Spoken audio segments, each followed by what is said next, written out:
We can roll call the members. Roll call of the members. Councilor Argenzio? Yes. Here. Councilor Cogliandro? Here. Here. Councilor Guarino Sawaya? Here. Here. Councilor Kelly? Here. Here. And Chairman Silvestri? Here. Here, a quorum is present. First item on tonight's agenda is the special permit application for Capri LLC, 1559 North Shore Road, requesting a special permit to reconstruct, alter, and extend the pre-existing non-conforming single-story structure by constructing a two-floor addition consisting of 8 residential one-bedroom units at 1559 North Shore Road.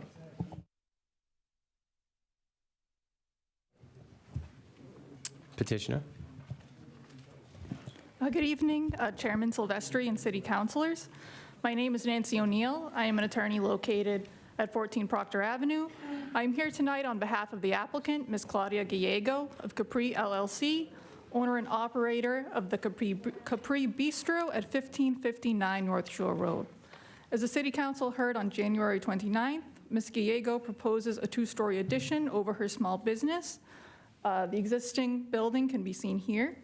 This addition would comprise of 3,000 square feet and contain 8 small transit-oriented apartments. So this addition would not alter the building footprint.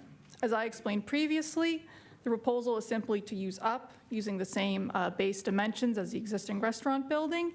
And the existing restaurant will be maintained and continue to be operated by Ms. Gallego, who is a Ward 6 resident.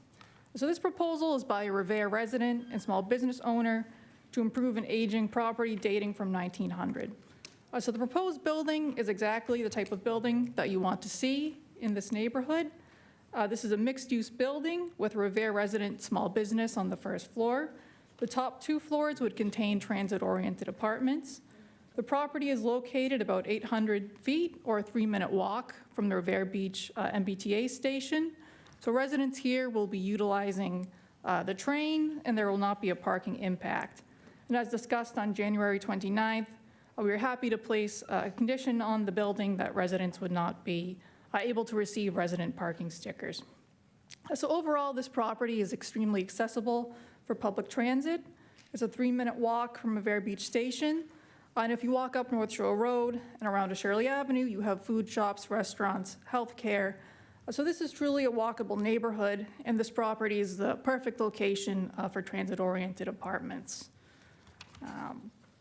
So projects like this are bringing foot traffic into the Shirley Avenue neighborhood, and they're sustaining the numerous small businesses along Shirley Avenue. So this proposal is consistent with the mixed-use character of the neighborhood and aligns with city planning goals for denser transit-oriented development in Shirley Avenue. And this building also fits with the size and scale of the neighborhood. As proposed, I think we have a picture of the proposed building here. Thank you, Attorney O'Sullivan. So as proposed, this building would be 3 stories and 28 feet, smaller than many of the adjacent structures. So this is a building that is designed in response to the heightened density of neighboring properties and will really improve and blend in with the neighborhood. So this is an ideal project for this area. And as you heard on January 29th, the City of Revere is also in support of the project.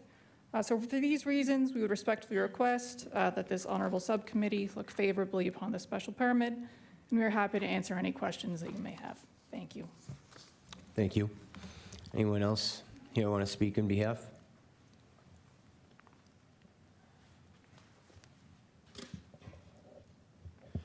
Thank you, Mr. Chairman. Ira Novoselsky, 53 Dehone Street, Ward 2 Councilor. Actually, this location is about 30 seconds from my house. So I know the location very well. I know the history of the building, and the height will not exceed the neighborhood. The adjacent neighbors will be the same height, and just think it'll be a good fit for the neighborhood.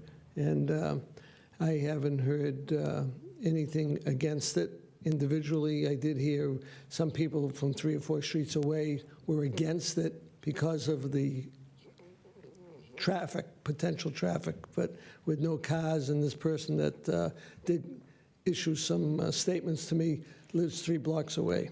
So he's not an adjacent neighbor, but he just anti-development in general. He just doesn't want it. So I would say I'm for this. I want to see it happen. And I've been talking to Claudia, and she is even considering using this for affordable housing. So, yeah, so we'll look into that and keep working on it with the appropriate departments. So thank you. Thank you, Counselor. Anyone else here in favor? Okay. Jim Mercurio, 193 Crescent Ave, Ward 1 City Councilor. This is a nice project. It fits well into the neighborhood, and I'm in full support of it. Thank you. Thank you, Counselor. Anyone else? Do we have anyone here against? I don't believe so. We're going to open it up to city councilors, zoning board. Counselor Kelly. Thank you, Mr. President. Mr. Chairman. I'm probably going to be in the minority on this, but I don't think this is a project that I can support. The problem for me isn't the 8 units, so to speak. It's modest. I understand that 8 units is modest, but the biggest concern I hear from residents still is no more apartments. They don't want any more apartments in the city. They feel like we've had enough. So for me, this is a cumulative impact on the city and that neighborhood in particular with congestion. I just want to point out, in the last couple of months alone, the ZBA has approved 12 units on North Shore Road, 80 units on Revere Beach Boulevard, 62 units at 329 Revere Street, and 112 units at 500 Revere Street. This doesn't even take into consideration the units at Beachmont, the units at Overlook Ridge. So we're talking just in the last couple of months, over 260 units that have been approved in the city. So for me, it's just being about, we're at a point where enough is enough in terms of apartments. I'm for reasonable development. Townhouses, single families, I believe, put people on a path to home ownership and therefore a path to building wealth. So I think that's smart and reasonable and responsible development.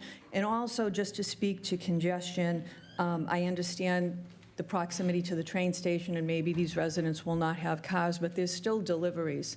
There's still Ubers, there's still Amazon, there's still guests.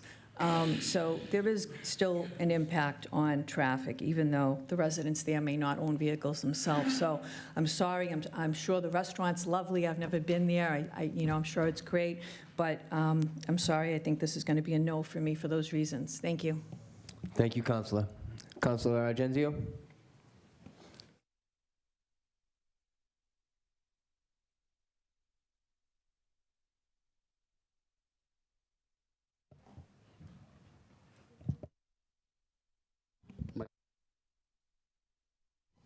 Okay. Thank you. I just want to say I'm in full support of the project. It's a nice, small, modest development. The owner has been a good Revere resident, a beautiful restaurant. The parking, it's right around the corner from the train station. No permits will be issued for parking. It has the support of the ward councilor, and I'm always looking to support ward councilors when they have developments coming to their ward. It has the support of the ward councilor that borders Ward 2. So I think it's a great project, and I look forward to voting for it. Thank you, Counselor. Counselor Cogliano. Thank you, Mr. Chairman. The affordable housing was brought up, and it was, I believe, Councilor Novoselsky said there was talks of it. Are any of these units going to be affordable? And if so, what is the percentage of AMI that we're looking at?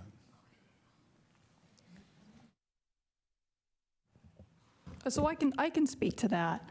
So we're working with the city to see if there are any programs that would be suitable for this building. But these units, they're going to be very small units, micro units, so they're a form of naturally occurring affordable housing. They're going to be smaller units, so the rents are not going to be astronomical here.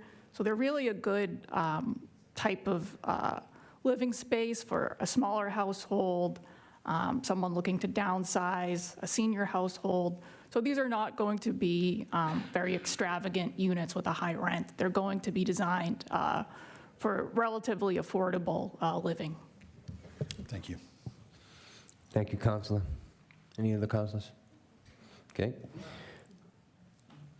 Counselor Zimbo. Thank you, Mr. Chairman. I'm in full support of this project. My guide has always been less detrimental to the neighborhood.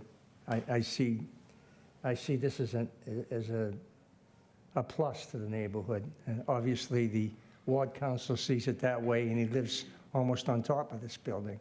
So, I mean, I think this is how we help businesses, good businesses, stay in the city.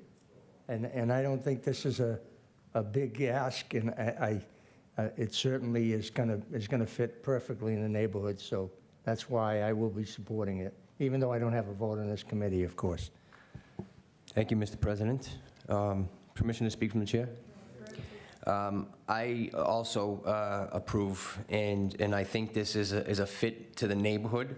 I don't think it stands out exuberantly in any way from any other building, not even the house and structure.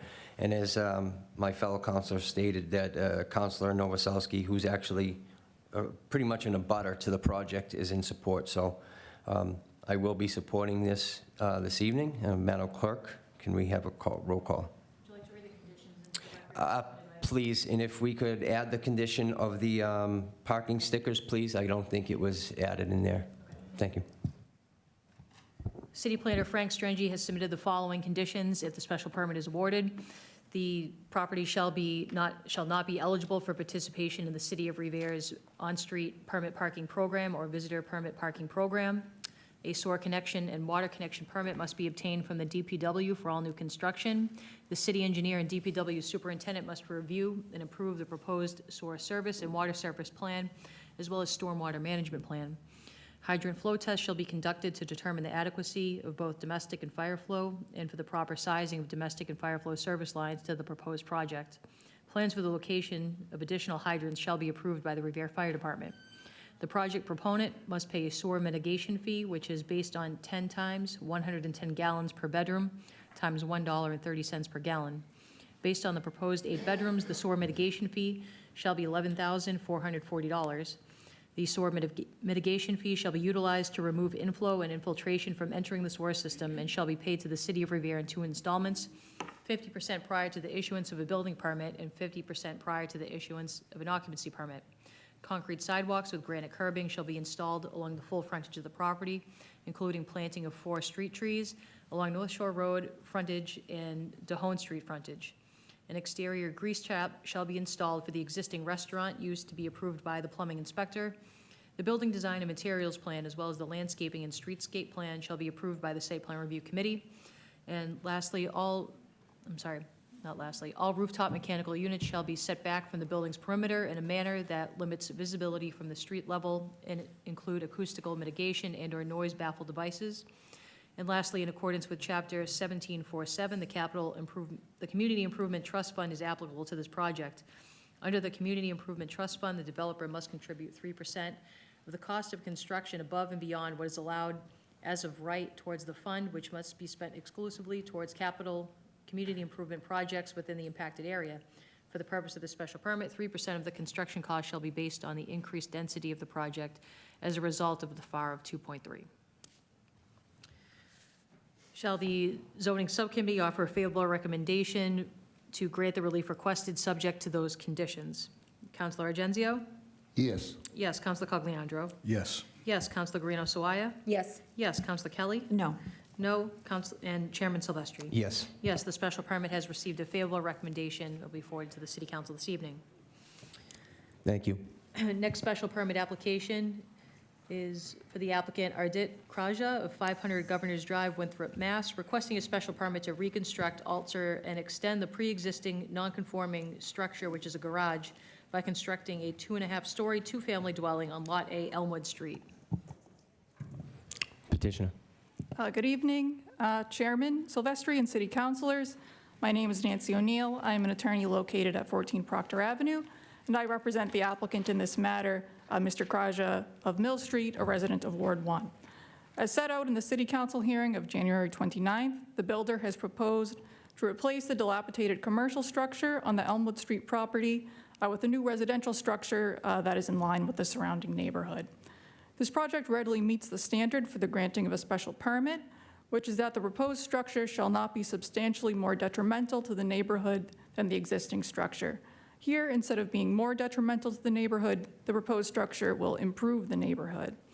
So the large majority of homes in this neighborhood feature similar lot size and density to the proposed structure. The size of the subject lot was a standard when the neighborhood was created. So what is being proposed here is a standard type of residential structure in the neighborhood in terms of lot size and coverage. Massachusetts courts have generally supported the granting of special permits where the proposed structures are consistent in size and scale to the neighborhood, and the proposed structure would upgrade the property. Massachusetts courts have also supported the granting of special permits where the proposed structure would upgrade an aging property and eliminate a commercial use from a residential neighborhood. So we are doing all of those things here. The current structure is a commercial structure that has been put to various uses over the years. The old structure is incongruent with the neighborhood, which is otherwise residential in character. And furthermore, the structure has become dilapidated and stands out as a derelict single-story commercial building.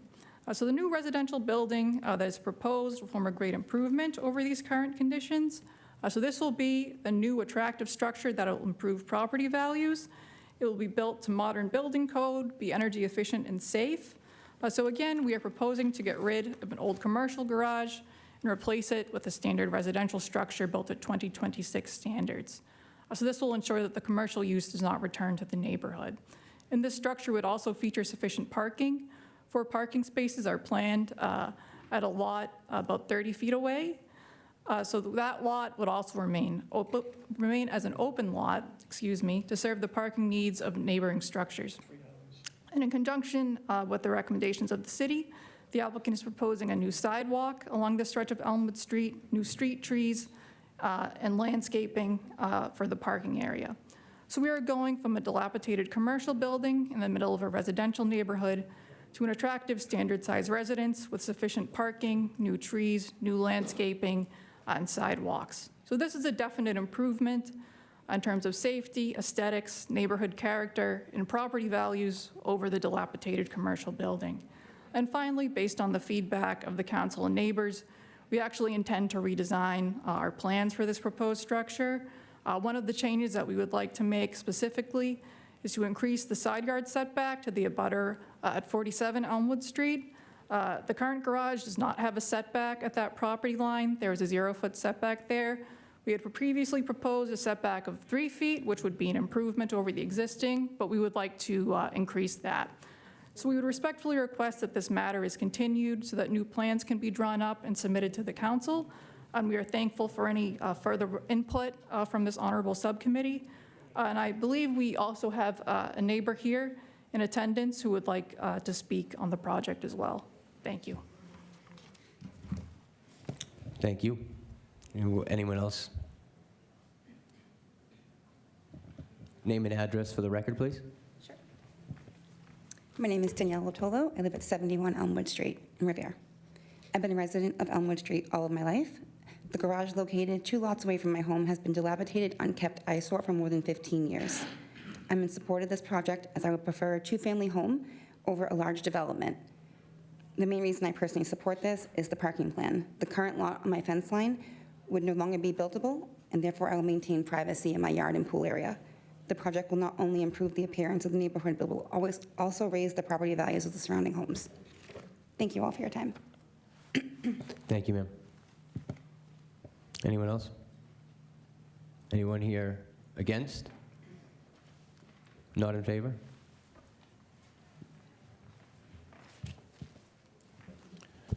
Jim Mercurio, 193 Crescent Ave, Ward 1 City Councilor.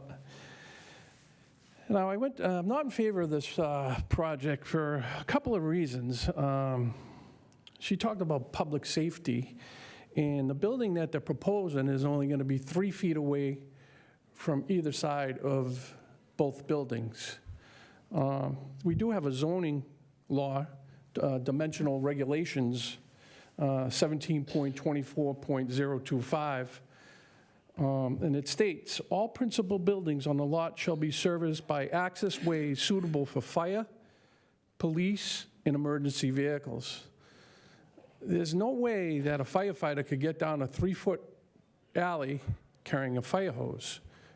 God forbid if there was a structure fire there, it would be pretty bad. Another point that I'm missing on this design is they have an overhang on this building right here that attaches to the garage. I'd like to know what's going to happen with that overhang. Thank you. So there will be an easement for that encroachment, so that would remain as it is. Thank you. So they would have to file an easement for an overhang that's presently attached to that structure. I'm going to see how that works when you build a building on there. It's going to be not even 3 feet away. It's going to be probably touching the new structure. I have a couple more things I want to just read over, please, if I need the leeway. They required off-street parking spaces for single-family, two-family duplexes, townhouses. Uses shall be provided on the actual developed lot, and there are no such easements provided on other lots that meet the parking requirements. So by rights, or by what this zoning says, is they can't get an easement on that lot. I'd like the attorney to explain that, please. Thank you. So we've been discussing the parking easement with the city planner, and we understand that the special permit would authorize a nonconformity as to parking. So again, we are planning to have an easement for the parking spaces at the adjacent lot. So there would be sufficient parking for the residents. Thank you. Once again, according to the zoning, that they're not allowed to have parking or an easement on other lots.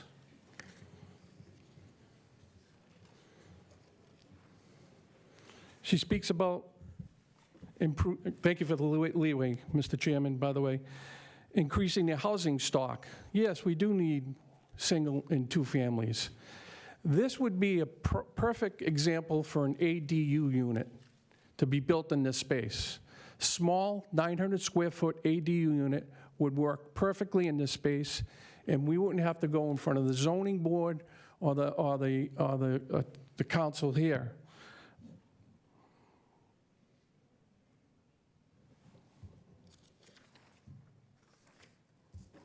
I think that's all I have. Thank you, Mr. Chairman.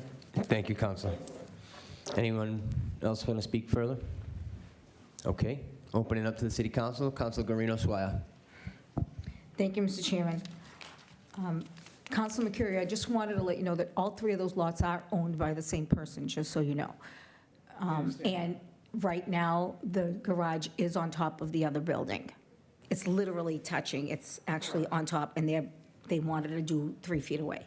But anyways, when this project was first presented, I was inclined to support it. At the initial community meeting, residents who did attend were genuinely excited about replacing the dilapidated commercial structure with a two-family owner-occupied home.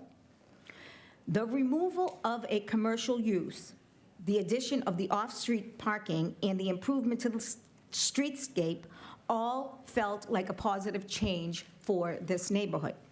Since that meeting, however, additional residents, especially those who were unable to attend, have come forward with serious and valued concerns.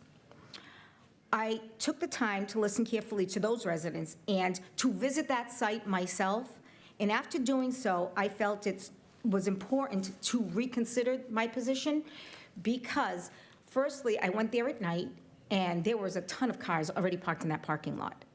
So you're going to put more people in there, where are you going to put the cars?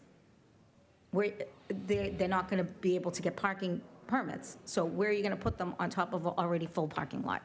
While the lot side may be consistent with the nearby one and two-family homes, they're the same size. So there's two family homes that are 2,200 square feet and even less, actually. The setbacks and proximity between the structures are not. The existing garage already encroaches on the neighboring property, and the proposed building would sit roughly 3 feet away from the adjacent home. It's just not feasible. That level of closeness is not typical for that area and would have a real impact on the privacy and the quality of life of the next-door neighbor. It also sets a concerning precedent for how tightly homes could be built moving forward. So, as the counselor, my responsibility is to balance the development with the neighborhood character. And when residents raise these concerns in good faith, I believe it's my responsibility to listen to them. And I have to stand with them in this case. And I'm siding with the residents, and I support 1- and 2-family homes in this neighborhood, but I can't support a project in this current form. So what I'm asking is if you can return with a revised plan, such as a smaller footprint, reduced height, or pulling that structure 10 feet away from that neighboring property, then I would be inclined to support it then. But until then, I cannot support it as the ward counselor. Thank you. Thank you, Counselor. Counselor Kelly. Thank you, Mr. Chairman. I'll wait for Revere TV. No? Okay, there I am. So again, I think I raised some concerns the last meeting. I can't support this project. It's simple for me. The lot is just too small. So we're in an RB district for a 2-family. According to our zoning, we need a minimum of 6,000 square feet of land with a 60-foot amount of frontage. So we're wildly away from that. 2,200 square feet of land is approximately 1/3 of what would be required in this area. I understand that you're saying it's in the character of the neighborhood, but our zoning code was developed to prevent this exact type of building. It's because this building was, this type of building was taking place back in the 1880s or whatever you quoted last time, was the whole reason why we have a zoning code, to prevent building like this from going forward, from taking place in the future. So to replace the small, what I consider an accessory garage with this large multi-story building on a 2,200 square foot lot just doesn't make any sense.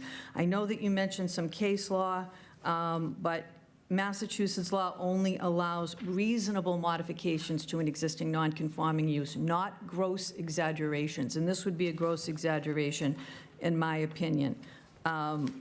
Since you mentioned some case law, there is Borkland versus ZBA of Norwell, 2008, where scale and proportion was definitely part of that decision. And it was found you can't significantly enlarge homes on non-conforming lots.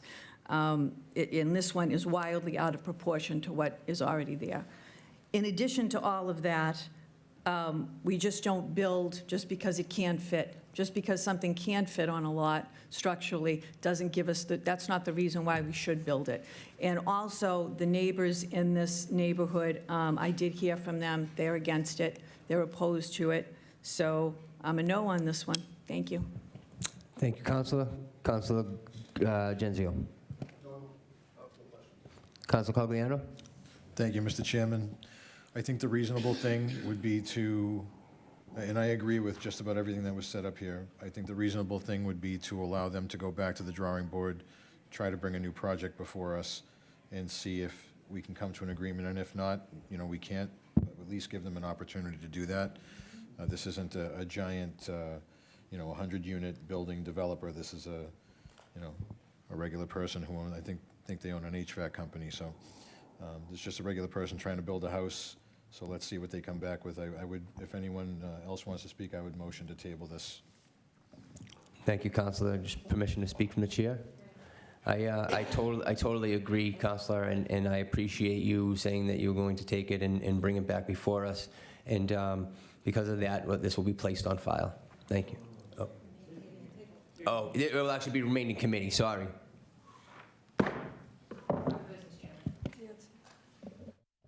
And there'll be no further business for this evening. Thank you.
Okay, we're ready? Everybody all set here?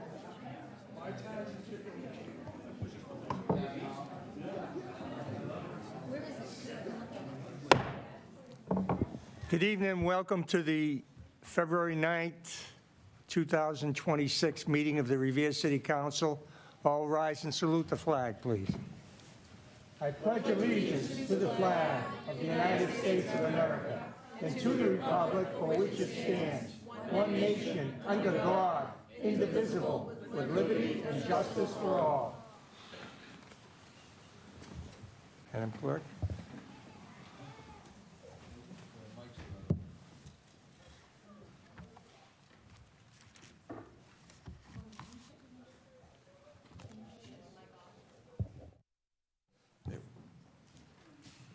Roll call of the members, Councilor Argenzio.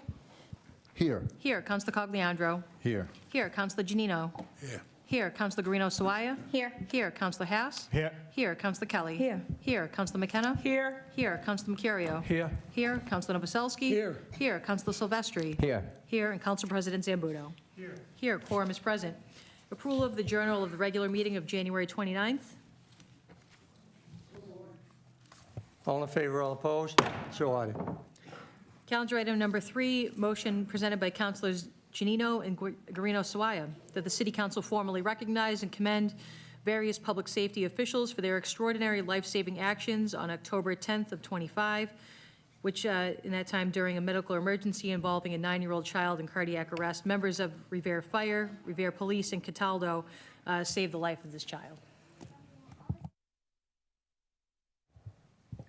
Counsel Janino. Thank you. Back in the night of October 10th, we had a scenario where a young girl wasn't breathing. Luckily for the family, we had Revere Police respond to the resident first. The girl was not breathing, no pulse. They got a pulse back. Revere Fire shows up on scene. Care was transferred over to the fire department. They maintained her, kept the girl alive, at which time the EMT showed up. They continued the care, kept the child alive. Next step, paramedics showed up. Transported to the hospital, the young girl survived. Here's an example where all the training and teamwork all worked out. All the hours these officers spend with the CPR, the medical, the stuff we don't see and hear about. And it all lined up one night to save a life. And I think it's only proper to acknowledge the actions of that night. We have the fire department here, police, our medics are here, EMTs are here, and it was a job well done. Thank you.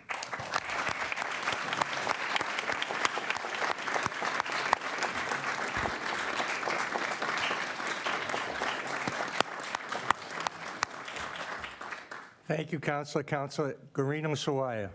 Thank you, Mr. President. Tonight is a powerful reminder of what can happen when people put egos aside and work together with one shared purpose. In moments of crisis, teamwork, trust, and training come together, and that's when miracles happen. What we are recognizing tonight is not just individual heroism, but the strength of collaboration and commitment to our community.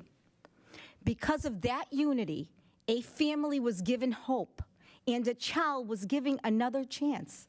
This is public service at its very best, and I commend each and every one of you.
City of Revere, Massachusetts Certificate of Merit. In acknowledgement of extraordinary, distinguished, and meritorious achievement and accomplishment, special recognition is hereby accorded to Nolan Stimson, Cataldo EMT, in formal recognition of the extraordinary life-saving actions taken on October 10th, 2025, during a critical medical emergency involving a 9-year-old child in cardiac arrest. The City Council hereby commends your swift, skilled, and coordinated response. You worked seamlessly under intense pressure to deliver immediately high immediate high-quality care that resulted in a child regaining cardiac function and achieving a positive neurological recovery. The professionalism, leadership, teamwork, and unwavering dedication demonstrated by you reflects the highest standards of emergency response service. The City Council extends its deepest gratitude and recognition for their heroic efforts and their shared commitment to protecting and preserving life. This certificate of merit is gratefully bestowed by the City Council and the Mayor of the City of Revere, Massachusetts, on behalf of its citizens this 9th day of February in the year of our Lord, 2026, and of the independence of the United States of America, 249th. Nolan Stimson.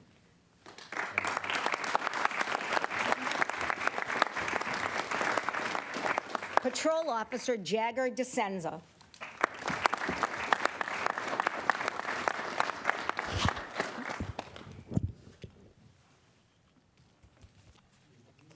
Firefighter Lieutenant Michael Forty.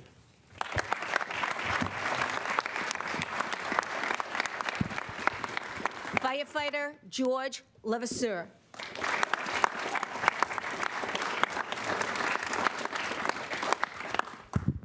Firefighter Garrett McMahon.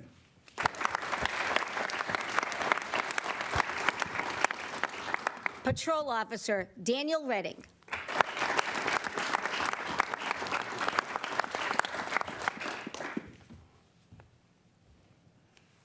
Cataldo EMS Paramedic Caton Ramnat.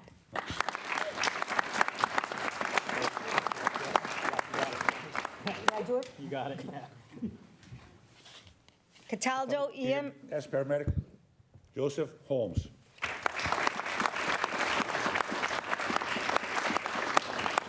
Cataldo EMT Rose Morgan.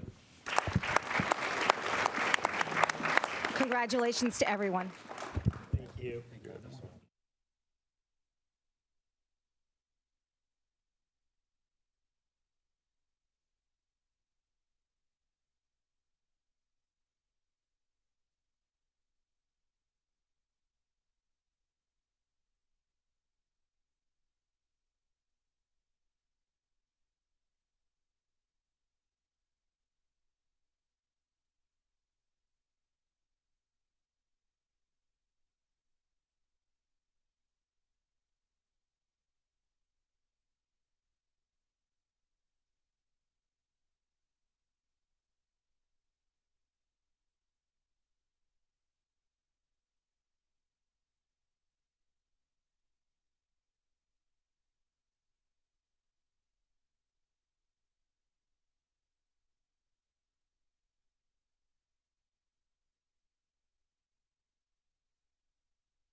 Calendar item number 4, motion presented by Councilors Janino and Guarino Swaya, that the City Council present a certificate of commendation to firefighter Frank Barry in recognition of his retirement after 29 years of dedicated service to the City of Revere.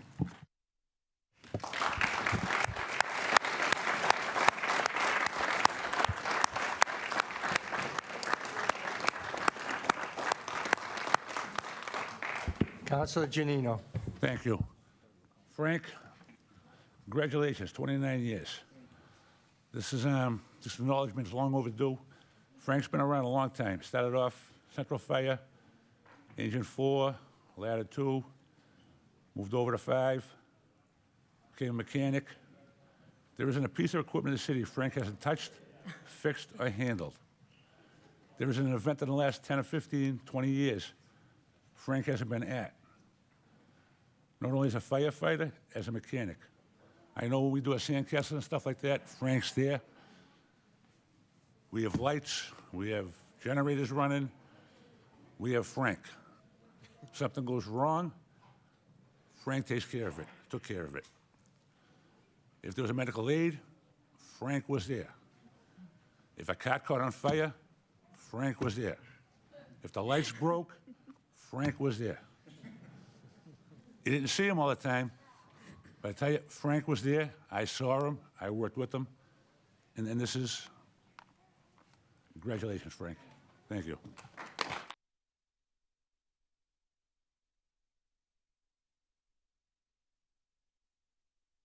Councilor Guarino Sawaya. Thank you, Mr. President. For 29 years, Frank Berry showed up for the people of the city of Revere on their best days and their worst days. His service went beyond the job. He served with heart, integrity, and a deep sense of responsibility to his community. We are grateful for your sacrifice, your leadership, and the example you set for those who follow you. Thank you.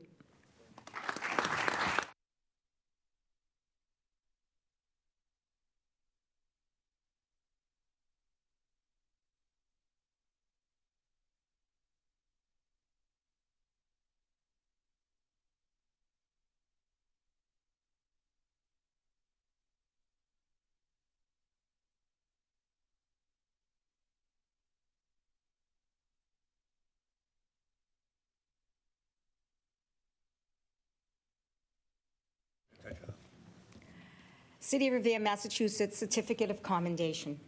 In recognition of his retirement from the Revere Fire Department after 29 years of dedicated service to the city of Revere, special recognition is hereby accorded to firefighter Frank Barry, Revere Fire Department. Firefighter Barry is commended for his courageous professionalism and steadfast commitment to protecting the lives and property of all Revere residents. His leadership, teamwork, and compassion in times of emergency have strengthened the safety and spirit of this community. And the City Council extend its sincerest gratitude and best wishes for a happy, healthy, and well-earned retirement.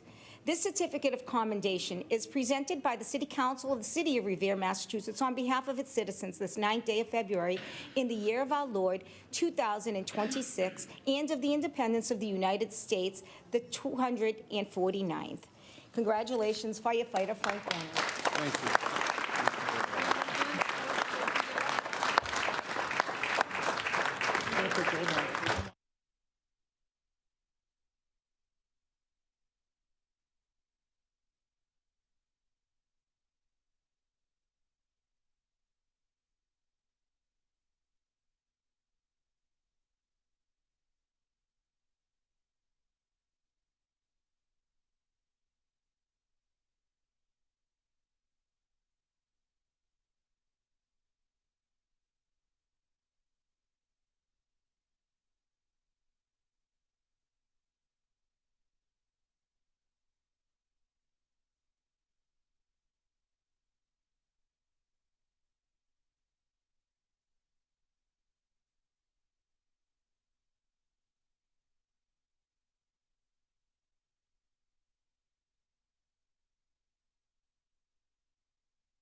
Calendar item number 5, motion presented by Councilor Cogliandro that the City Council award a certificate of merit to Asani Anderson, a second grader at the Wayland School, in recognition of his quick, life-saving actions on January 13th to save a classmate who was choking during lunch.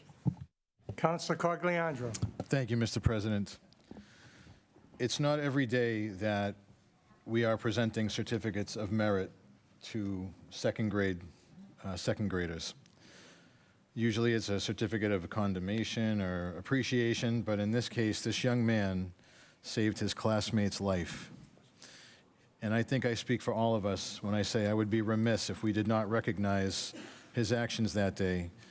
And I would like to invite him and his family and anybody else that's here with you up here today so we can present you with your certificate, young man. Come on up.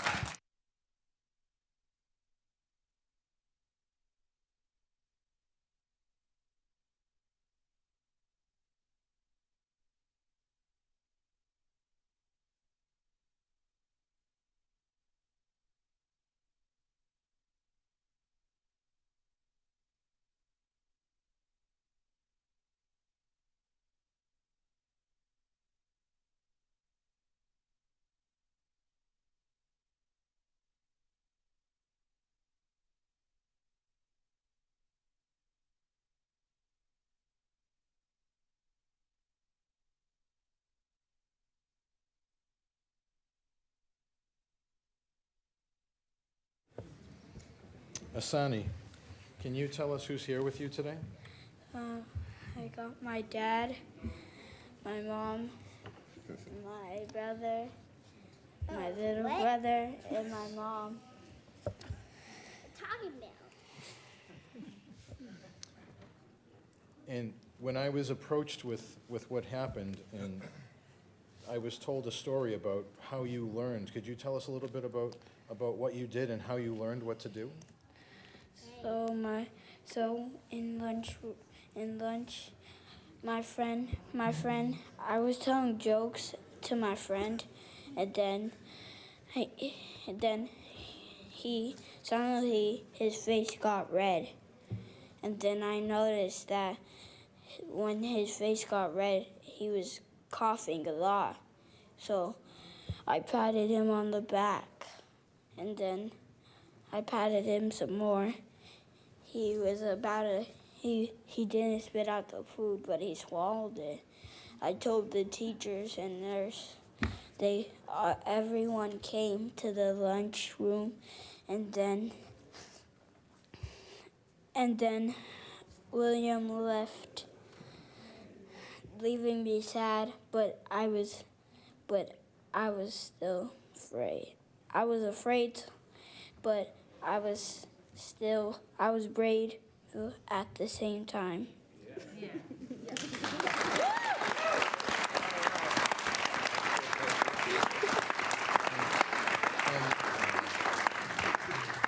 And Asani, can you tell us how you knew how to pat him on the back? Okay, so sometimes my dad sees me coughing, he pats me on the back, so that's where I get him from.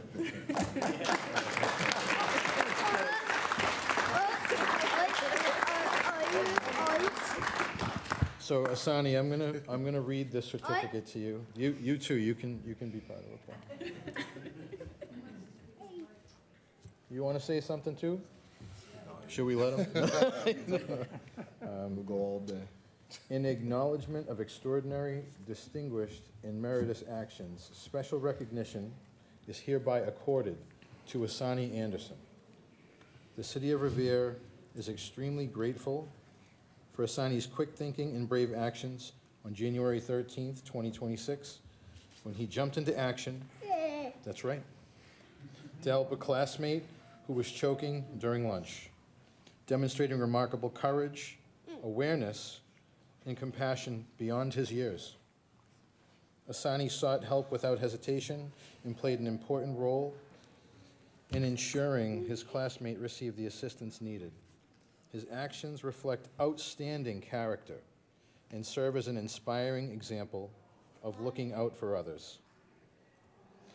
This certificate of merit is hereby accorded to Asani Anderson. Young man, you are a hero.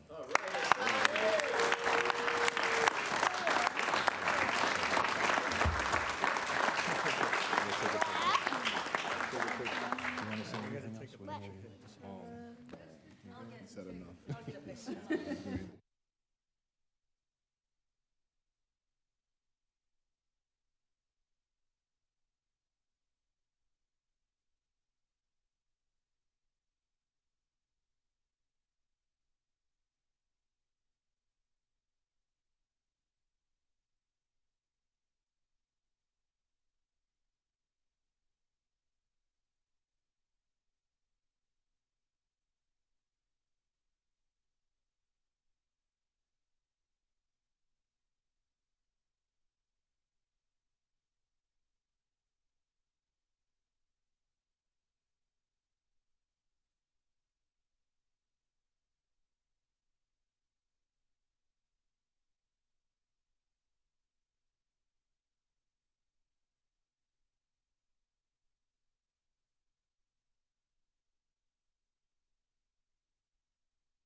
Public comment pursuant to Chapter 402 of the Acts of 1965. Anybody, any Revere resident that wants to speak on any issue? This is your chance. Hearing and seeing none, we'll move on. Ways and Means Subcommittee report. Councilor Cogliandro. Thank you, Mr. President. The Ways and Means Subcommittee met earlier on a bond authorization for the renovation of the McKinley School in the amount of $37 million. It did receive a favorable recommendation, and pending any further questioning from the council, I would like to take a roll call. Anybody want to say anything before we call the roll? No. Okay. Madam Clerk. Shall the City Council approve a bond authorization in the amount of $37 million for renovations to the McKinley School? Councilor Argenzio. Yes. Yes. Councilor Cogliandro. Yes. Yes. Councilor Janino. Yes. Yes. Councilor Guarino Sawaya. Yes. Yes. Councilor Haas. Yes. Yes. Councilor Kelly. Yes. Yes. Councilor McKenna. Yes. Yes. Councilor Mercurio. Yes. Yes. Councilor Novoselsky. Yes. Yes. Councilor Silvestri. Yes. Yes. And Council President Zambudo. Yes. Yes, the bond authorization has been approved.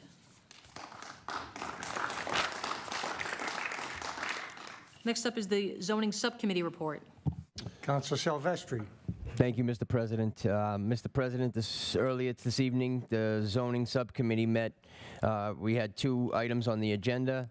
The first was 1559 North Shore Road in Revere, requesting a special permit to reconstruct and alter and extend pre-existing non-conforming single-story structure. The restaurant at Capri will be adding 8 micro units, non-residential, and we had a favorable. We voted that favorably, Mr. Chairman, President. Sorry. Madam Clerk. Shall the City Council grant the relief requested for 1559 North Shore Road, subject to the findings and conditions of site plan review as reported by the Zoning Subcommittee? Councilor Argenzio. Yes. Yes. Councilor Cogliandro. Yes. Yes. Councilor Janino.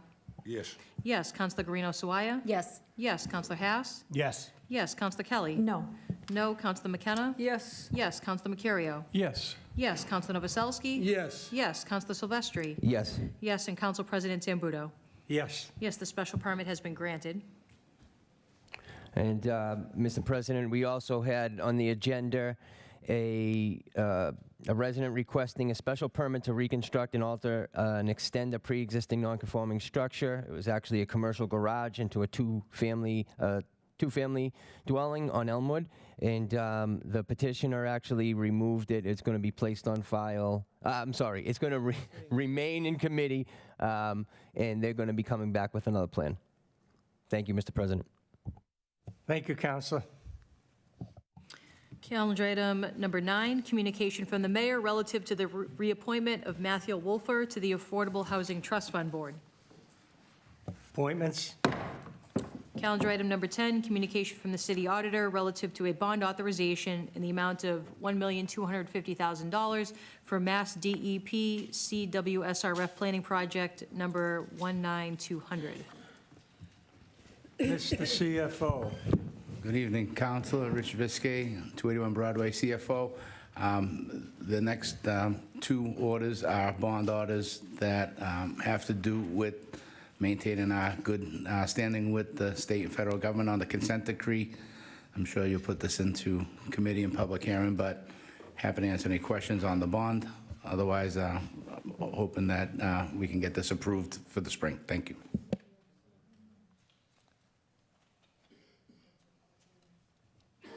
This will go to a public hearing on the 23rd of February.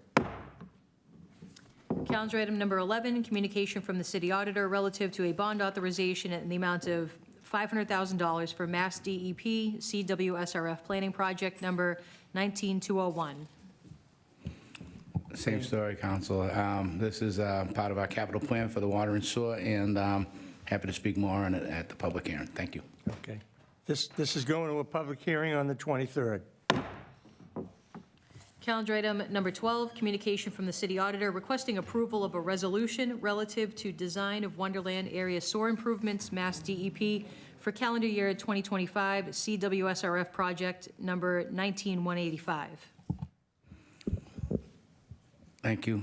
Council, this is meant for acceptance by the council so that we can apply for a grant to do this work and at no cost to the taxpayer, and I recommend approval. Thank you. Anybody got anything to say about this? Okay, and I won't have anything to say about it either. All in favor, all opposed? Motions, calendar item number 13, motion presented by Councilors Guarino Sawaya, Novoselsky, and McKenna, that the City Council award a certificate of commendation to Linda DeMayo on the occasion of her retirement and in recognition of her years of service to the City of Revere. Councilor Guarino Sawaya. Thank you, Mr. President. I'm going to hold my comments for the presentation. Thank you. Councilor Novoselsky? Yes. McKenna? Same. Okay. All in favor, all opposed? So voted. Calendar item number 14, motion presented by Councilor Kelly, that the City Council amend the City Council Rules of Order by inserting new rule number 47, community meetings, as follows, for the purpose of requiring internal notification among councilors regarding community meetings held by private applicants or other non-city entities in order to ensure transparency among all councilors, promote equal access to information for both ward and at-large councilors, and avoid open meeting law concerns. Rule 47, community meetings. Any councilor who schedules, hosts, or becomes aware of a community meeting held by a private applicant or other non-city entity concerning matters that may come before the city council shall provide notice to all city councilors via email through the clerk at least 72 hours in advance of such meeting when practicable. Such notice shall be for informational purposes only and shall include the date, time, location, and subject matter of the meeting if known. Councilors who intend to attend such meeting shall reply to the notice email indicating their intent to attend in order to promote coordination and to avoid quorum-related concerns. Attendance at any such community meeting shall be limited so as not to constitute a quorum of the City Council or quorum of any subcommittee of the City Council in order to avoid any violation of the open meeting law. Nothing in this rule shall be construed to require, regulate, or impose notice obligations upon private applicants or non-city entities, nor shall it convert any private community meeting into a public meeting subject to the open meeting law. Councilor Kelly. Thank you, Mr. President. This was just done from the standpoint of a professional courtesy, so to speak. I think it would just be a nice courtesy to allow everyone on the council to know, give them notice about any community meetings that are going to be taking place, just to avoid any unintentional imbalances of information and that we can have some internal transparency. We should be okay with the open meeting law if we make sure that these are going through Madam Clerk so that we can keep track of who plans to attend. And it's really just giving everyone an opportunity to know about a community meeting. Thank you. Thank you, Councilor. Any other councilors? Councilor Guarino Sawaya. Thank you, Mr. President. I have some serious concerns with this motion. First, it is completely unenforceable. It imposes rules on councilors for meetings that are private, informal, and outside the body's authority, this body's authority. There is no enforcement mechanism, penalty, or legal obligation. We cannot regulate what we do not control. Secondly, community meetings are not legally required.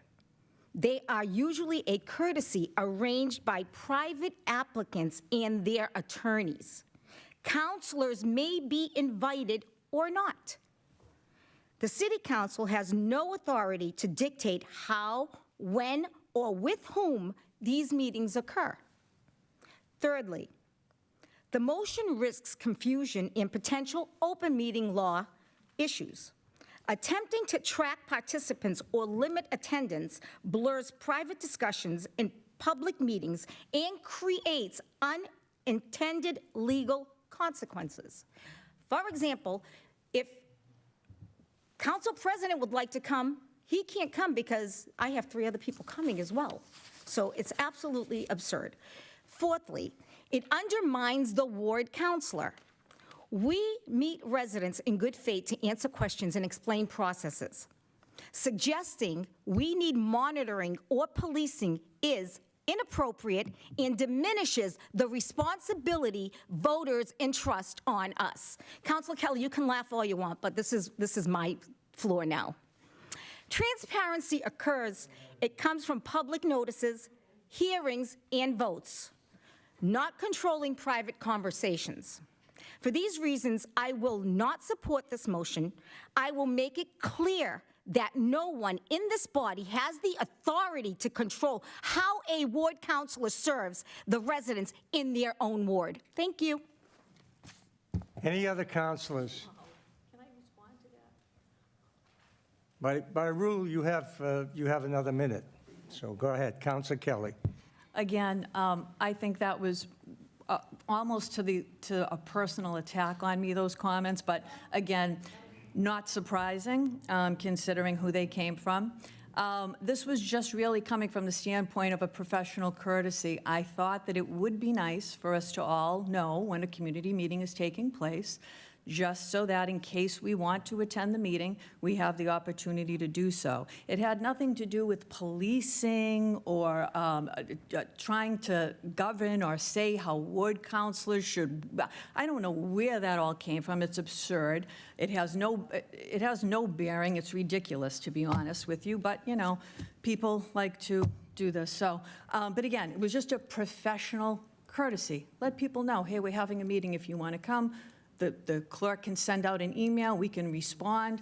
If we think we're going to have too many people, bow out. Say, you know what, too many people are going to be showing up. We don't want to violate the open meeting law, but at least we know that a meeting took place. We can call the councilors afterwards and say, hey, how'd the meeting go? What happened? But just not letting everyone know about a meeting, you know, I just thought it would be better for business in terms of transparency. Thank you, And that was Councilor. it. That's your 1 minute. Thank you, Mr. President. Councilor Cogliano. Thank you, Mr. President. Councilor Kelly, I think I understand now why you filed this, but I just want to say publicly that I've only had a couple of community meetings, 2 or 3 in my time, and if there's a request for better information on them, more transparency between the councilors, I'm willing to do that. I just don't, I can't support this motion as it sits, because I do agree that I don't think this is enforceable at all, but I can say publicly to you right now that I'll invite you to all of mine. Thank you. That's it, thank you. Anybody else? On the motion? What? That's right. Okay, I apologize. All right, this will be tabled.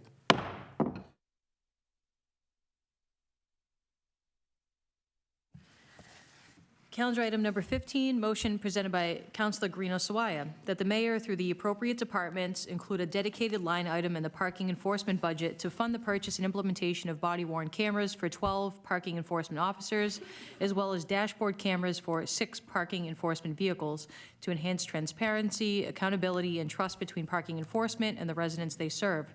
Further, that the Chief Financial Officer, Rich Visquet, provide information on potential funding sources, including revenues generated from parking meters, and that input be requested from Revere Police Chief Levita to ensure the program follows best practices and prioritizes resident safety, clear policies, and the protection of both public and city employees.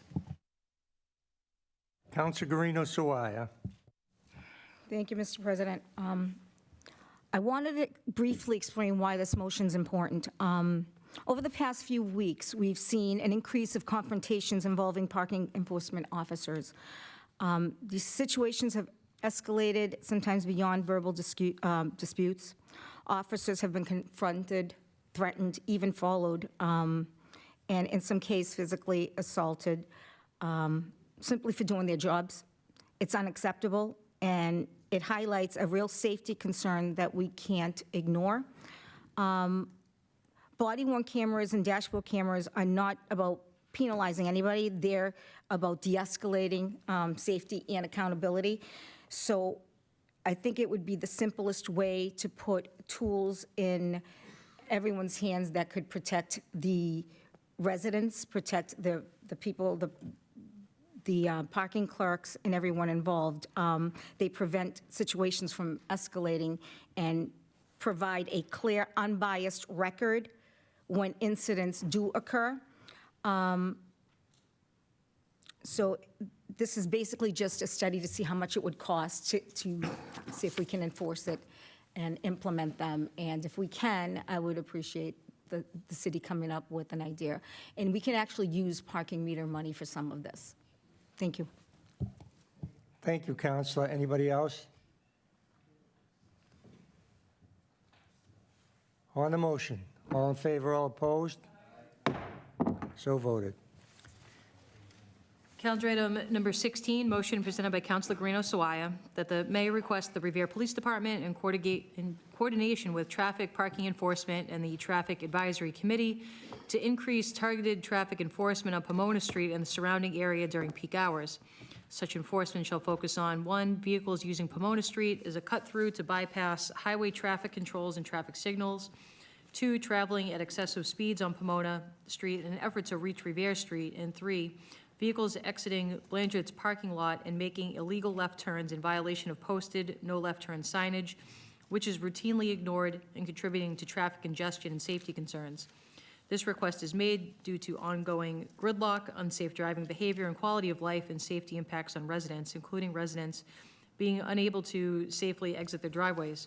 Further, that the Traffic Advisory Committee be requested to review and report on the feasibility of installing a speed table or other appropriate traffic calming measures on Pomona Street to slow vehicle speeds and discourage cut-through traffic.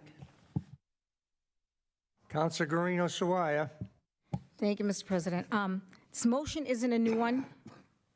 I filed this request before, along with a separate motion specifically asking for the replacement and updating the no left turn signage that's across the street from the Blanchard's parking lot. The signage still hasn't been replaced, and the problem still continues. Pomona Street is being used as a cut-through to bypass the highway traffic and the traffic signals. Vehicles are now speeding down Pomona Street to reach Revere Street, and drivers exiting Blanchard's parking lot routinely ignore the existing inadequate no left turn signage, which directly contributes to the congestion that is in that area and its safety concerns, especially when the kids are crossing the street to get to and for getting dropped off at the bus. Residents are dealing with this daily gridlock, and residents have called me, and it's unsafe. So something needs to be done, and it needs to be done today. They can't drive out of their own driveways in peak hours because of this. This has been going on for years now, and they shouldn't have to keep living with these same conditions while this motion just sits there. So please, I am requesting immediately targeted enforcement by the Revere Police Department and parking enforcement, replacing the updated signage, and review by the Traffic Advisory Commission on traffic calming measures such as a speed table maybe on that street to deter the people from actually going down there. Thank you. Thank you, Counselor. Counselor Haas. Thank you, Mr. President. Totally agree with the motion, especially the no left turn out of Blanchard's, which has been an issue for years now, and people disregarding that caused major backup in both the parking lot and people trying to get to Revere Street and Broadway. Thank you. Thank you, Counselor. Anybody else? Permission to speak from the chair. I believe that this is a great motion. However, it needs more than enforcement. We need to get Blanchard's to pay for putting a right turn arrow coming out of there on the ground. And we may have to, and I've threatened to do this for years, demand they have a detail officer, especially on Fridays and Saturdays. It's impossible to get by there. It's a half hour at least at that light. So that's if you wouldn't mind that amendment, make that as an amendment to that. Thank you.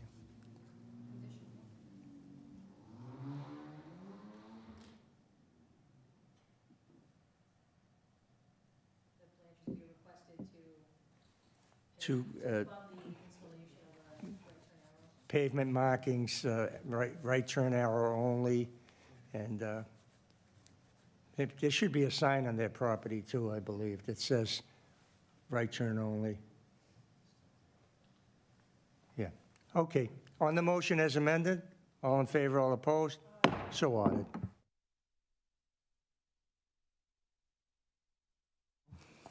Calendar item number 17, motion presented by Councilor Silvestri that the mayor be requested to send a communication to MassDOT advising the department that state-maintained roadways and sidewalks have not been cleared of snow. Additionally, that the communication request MassDOT to clear sidewalks within 24 hours of a snowstorm. Councilor Zambudo is recused from this motion. Council Silvestri. Thank you, Mr. President. Mr. President, I know we discuss this often about state entities and MassDOT and MBTA and whatnot not handling their properties on state roads. But after this past storm, I think we have several locations in the city that are state-run, both on the north side of the city in North Revere and in the Parkway, where student buses that pick up students to go to vocational schools and take our students to and from MBTA stops are still buried in snow, and I don't think it's fair to the residents who are put to public transportation to not have those in a safe waiting for kids in schools. Thank you. Anybody else? Council Mercurio. Thank you, Mr. President. I'm in full support of this motion. I think it's important that we get some type of a snow removal plan in place and submit it to the DOT and show them the areas that need to be removed, because I think it's our duty to do that and inform them of the traffic areas, walking areas, handicap areas that need accessible. And I'm strongly in favor of this motion, and be happy to work with Mark on this motion. Thank you. Anyone else? Councilor Genzio. It is a very good motion, and we're constantly up here as we're building these apartment buildings and say that they're transit-oriented development. So if you can't get to the train station or the bus stop, you know, it's not so much transit-oriented. So I think it's a great motion. Thank you. Thank you, Councilor. Anyone else? On the motion, all in favor, all opposed? So ordered. Calendar item number 18, motion presented by Councilor Silvestri that the mayor request the city solicitor and policy writer and analyst to provide the city council with an update on a proposed ordinance amendment banning cryptocurrency ATMs in the city of Revere.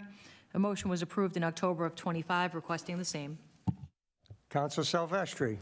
Thank you, Mr. President. Mr. President, I received an email from Claire Zinzarello of the policy writer in the city, and she kept me updated, and I'm satisfied with that. Thank you.